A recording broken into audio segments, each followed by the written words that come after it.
Alrighty, hello every folks and good morning. Alright, first and foremost, we got a bunch of new Unicorn Overlord news here. Now, here's the thing. Most of the time here, whenever these have come out, there's basically just been a Titanium Legman video just immediately out to cover every detail. This time around, I haven't seen one yet, so I wanted to go ahead and talk about it because there was some stuff in the newest dump of stuff that was very interesting. So, alright. First and foremost, more than likely, he's going to be able to cover a lot of this stuff potentially better than I can here. I mostly cover the ogre battle side of things, so if I see stuff that's similar, it's generally going to be connected there. Anyway, so first and foremost, thanks to Charles Tan for going and putting this list together. Essentially, it was just all of the different previews that all came up. As somebody mentions down here, it's basically all glowing praise. But there's a lot of very interesting things that have come out of all of this in terms of what this game is exactly, because it was unclear exactly whether it was going to be leaning more towards the Fire Emblem side of things or a bit more towards Ogre Battle, how extensive all that went. And you know what? So far, based on what I've seen so far, this feels like exactly the middle ground of a lot of things that I was hoping that it would be, seeming to be a case where you not only can seemingly program your units to act like you want them to, like you probably wanted to in every ogre battle game, but you still had enough of a kind of like a counterplay chess game going on to feel somewhat like a Fire Emblem kind of thing. In fact, actually, the first thing, who the hell wrote it here? It was specifically on the Kotaku one here that actually made me a bit excited about this. Well, hell, I was already excited about this game. I was already planning on picking it up, but the fact that units potentially being half the level of somebody else are able to still win through proper use of strategy here, that's the kind of stuff that I like to see. Because one of the big downfalls of any tactical strategy, whatever else kind of RPG that you run into, is going to be those cases where the grind is the answer. So if we're seeing a situation where, simply put, you can just strategize your way out of that particular box, that is friggin' fantastic. Additionally, we saw cases like here where you actually have conditional uses of skills, something that very rarely comes up in any one of these games for whatever reason. Actually, it was especially bizarre for Tactics Ogre, because in Tactics Ogre PSP they had conditional stuff for the multiplayer mode that could be used for lines, but you could never order your units to conditionally use skills in those situations. And it always just seemed like somebody could maybe do something more with that. But anyways, that kind of seems like what's going on here. One of the things that a few folks bring up here is the fact that you could have a healer hiding behind a tank to effectively just kind of create a replenishing turtle, as it were. Also, I just gotta say, I'm loving the designs on these griffins and eagles and such. Like, this stuff just looks absolutely amazing here. So yeah, okay. Let's get into it here. One of the things that does come up a lot is just a lot of the beginning of the game being kind of cliche, which personally, I will say, while I didn't get a chance to go through every vanilla game like I wanted to, Vanillaware seems to have this thing where they start off cliche and then just go somewhere weird with it. So essentially this seems to be leaning in that same direction, where it seems to start off with the standard, like, oh no, you are the last remnant of blah blah blah, bloodline, go fix it. So I would expect that they probably will go somewhere a bit more interesting with that. Actually, one thing that I did find interesting that came up over a lot of these articles here, which, by the way, if you see this suddenly lagging, it's because all of them are trying to load all of their monetization real hard. Oh man, the Steam Deck can handle Armored Core 6, but it's getting overwhelmed by the amount of ads for this game.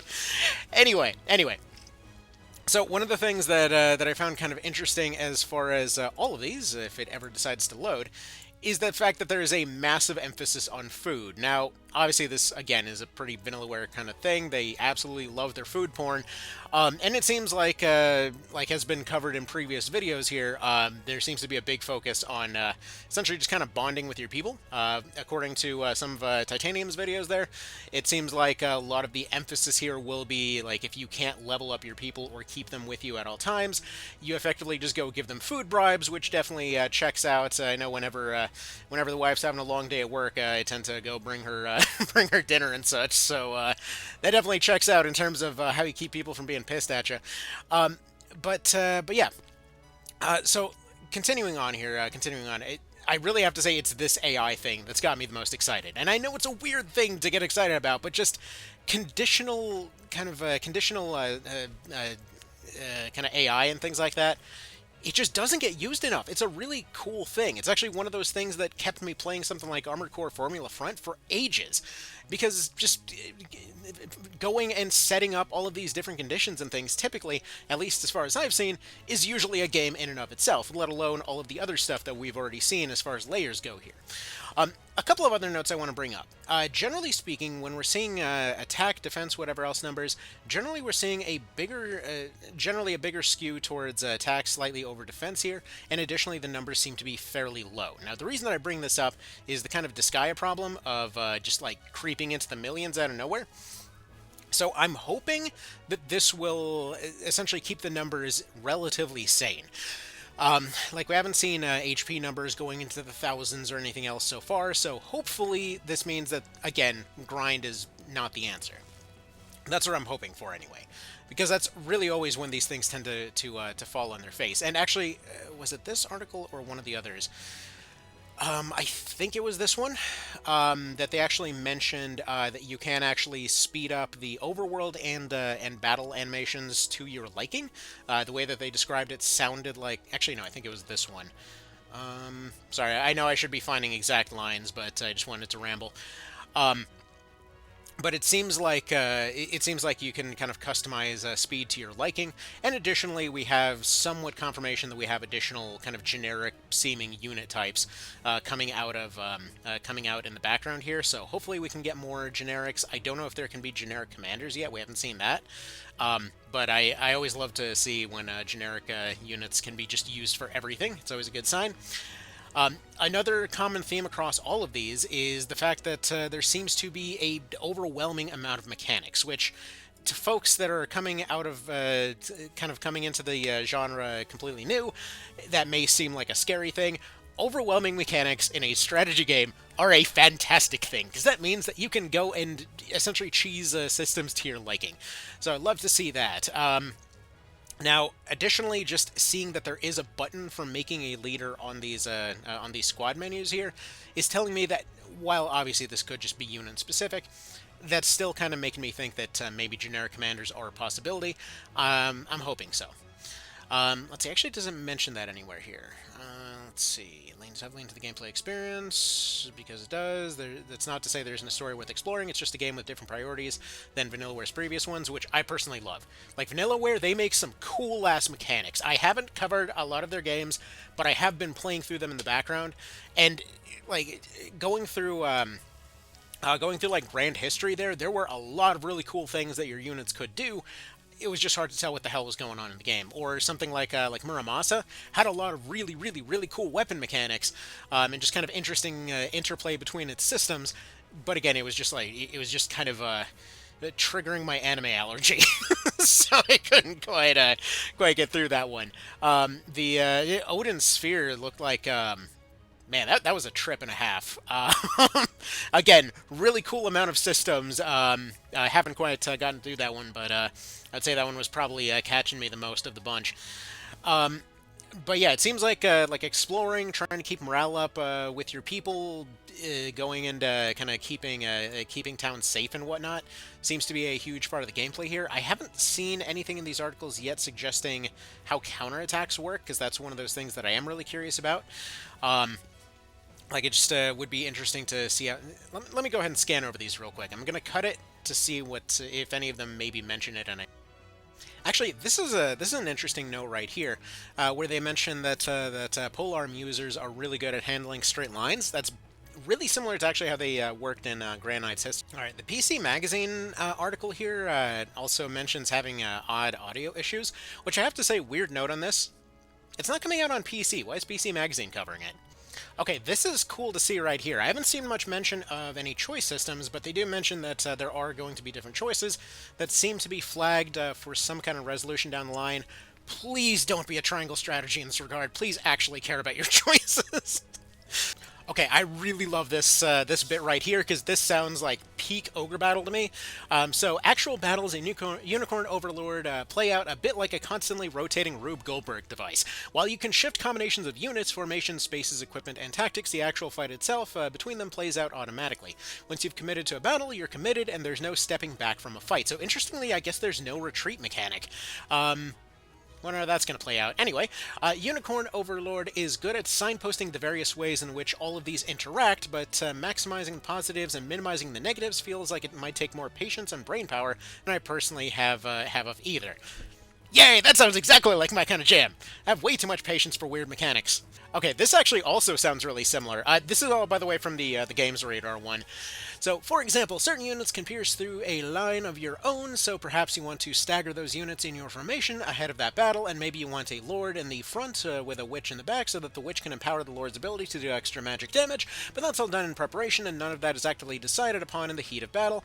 Active skills and passive skills instead play out based on preordained tactics, for good or ill. Hopefully there's a predictive bit ahead of the battle that crunches the numbers to see who might win or lose, so preparation is very much the name of the game. And to me, this sounds again like one of those things you ran into ogre battle a lot. Though I will say, instead of staggering out those units, potentially there's maybe a pushback unit to get that potential piercing unit into another position or something like that. We've already seen positioning units come up in some previous coverage, so I'm hoping that might potentially be a thing. We've already seen if there's actually like a piercing kind of mechanic there. I don't know if the shield guy blocks piercing behind them. Based on what I've seen, that's a kind of maybe, because a couple of these articles do mention hiding squishies behind your shield walls, so maybe, I guess we'll see. Maybe come to think of it, maybe spears and shields just kind of recreating the the old phalanx formation. Maybe that'll just end up being the meta. Anyway, I'm curious, but I love to see. Anytime I see somebody getting confused over mechanics but still having a good time, that tells me that there's going to be a fun bit of meat to crunch on. Anyway, moving on. Oh, shoot. So they mentioned with their first few hours, apparently everyone got 4 hours with a game, give or take. Apparently they mentioned during that time they didn't even get to see 10% of the map. Apparently most of the time they spent going around to different towns and such, looking for recruits. But apparently that whole time, they never actually did any deliveries or stationing guards. So I wonder if there is a counterattack mechanic. I don't know. I kind of hope there would be. I mean, for good or worse. I'm sure they know what they're doing. These guys seem pretty solid as far as their mechanical intuitions go. But they also mentioned that once you capture ports, apparently you can actually sail to different places, which that's kind of cool to have to worry about connections. Actually, it's sounding a little bit like what I've seen of a Brigandine so far, with just kind of expanding in whatever direction you want. Wonder if it's going to feel similar. Also, man, I already had breakfast and that food looks damn fine. That's something. That's something. Not really sure why you'd put kiwis with apparently sweet potatoes, though, but man, it's getting me hungry all the same. Okay, this isn't really super related to anything, and I know that this is technically part of this guy's spear, but it kind of makes this knight look like he has a bullhorn and he's just like yelling away the attack. Not related to anything, I just found it funny. Okay, so moving on to the Noisy Pixel article at this point. This part I like here. So they do mention that while you're doing all these different choices, apparently you get to decide what happens to a decent bit of the characters there. And additionally, some characters also only showed up in certain circumstances, like they mentioned that angels were joining during the day and such. So cool to see the day and night mechanic potentially being a thing here. This being said, though, I wonder with the whole people joining or potentially not joining, I wonder if we'll see a Ogre Battle 64 type situation where some of them wind up as bosses, some of them wind up as friends, and all that kind of stuff. That'd be kind of neat. Okay, so these guys didn't really seem to have a whole lot to say, but yet another bit of glowing praise here. Basically, same kind of stuff coming out of this article, that they seem to like the various amounts of counters going on. I think it was actually the Kotaku one that called it a strategic dodecahedron instead of a triangle. But anyways, in yet another one that basically mentions that everything seems to be solidly written, paced, and whatever else. It just seems like the main character is a little bit out of place as far as being a bit of a cardboard cutout, but hey, it is what it is. That happens a lot, especially in games with choices and such. Like I think probably the closest that we got to the opposite of that would have been something like a Denim and Tactics Ogre, and even in that case, people still got pissed at the fact that they weren't a cardboard cutout when they would basically just seemingly make choices that they insisted were not the choices that they wanted to make. Like, well, that character's not you. Anyway, so hopefully that'll turn out to be a good thing. I mean, basically, a thing I've seen in every one of these articles seemed to be that they wanted Mr. Blue Man or Blue Hair Group over here to hopefully get a bit more character down the line, which hopefully they will.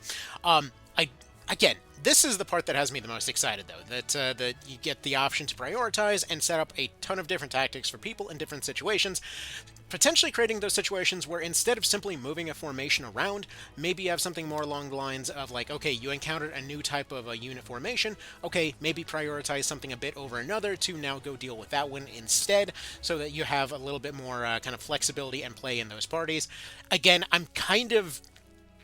maybe I'm getting a bit too over optimistic about this, but it's kind of making me think again that it might be another Tactics Ogre Reborn situation where like it seems simple on paper, but then you effectively have those situations where you're constantly just like 4D chessing it over and over and over of just like this, like these every little detail could potentially twist out into something else.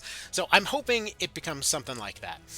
Additionally, I saw a few notes mentioning this ring over here. So apparently Elaine is going to have a similar to Ogre Battle 64 situation of potentially being unable to remove their accessory.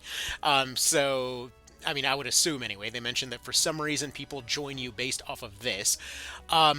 So potentially, maybe he's the only one that can actually recruit what Titanium was calling the red units, as it were. Maybe, I don't know. I would assume they probably would have made it a bit more organic than that. A few of these articles had mentioned that they were getting different types of recruits, so this could be a bit more dynamic than it initially seems. So that's something. Not really clear exactly on how the AP and PP works for all this stuff, but presumably it's all skill related. I'm sure that was covered at some point. There's been a lot to potentially unpack with this game, so it's a little bit unclear to remember what's what. But anyways, I'm excited. Obviously, we only got what the hell we got left here? Looks like we got a couple weeks to go. Soon. Anyway, so yeah, hopefully see you all then. I will cover cover this if there's more to cover, if there's a need to cover it. Again, usually whenever Legman gets a video out, I just watch that and share it instead, because usually they get to it first. Anyway, that's about that. Y'all have yourselves a good one. I can't wait to see what they got here, and yeah. Let's hope that this AI customization is as good as it looks. All right, see you soon.